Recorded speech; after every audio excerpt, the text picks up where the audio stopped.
Do you think the AWA gets the recognition that it should, looking back? Because obviously WWE owns the footage, and they haven't put too much of it out. They put out a DVD over 10 years ago at this point, and I don't really see them using the footage as much as they should be. But do you think with the ESPN exposure that you still see it pop up every so often, do you think the AWA kind of gets lost to time? Oh, maybe. I mean, it's been a while. As time goes on, AWA and the NWA have become like the pyramids. But it was classic stuff, and and it was really good stuff. And a lot of the characters, I mean, Mean Gene, Bobby the Brain, Jesse Ventura. That's the territory that even where for the first time the big guy Hogan became a hero.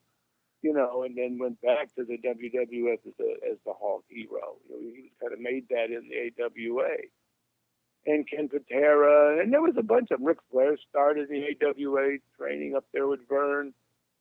And, I mean, it was funny when ESPN, it was some years ago, God, maybe 7-8 years ago already, that they were playing those, on TV.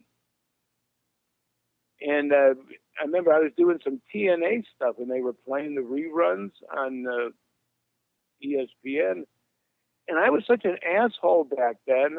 All the guys were running up to me, like AJ Styles and The Abyss and Christopher Daniels and some other guys.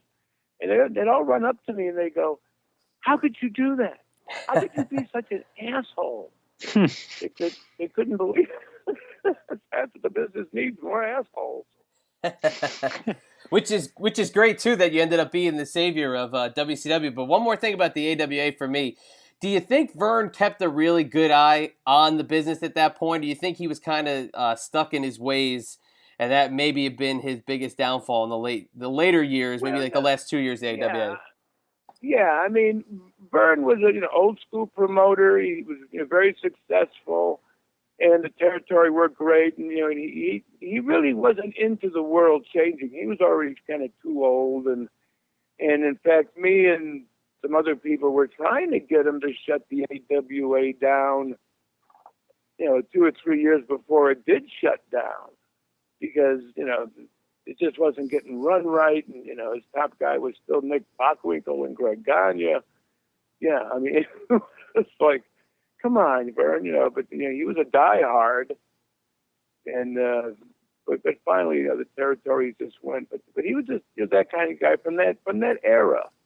And, his era was over. We all get our turns, and then we leave.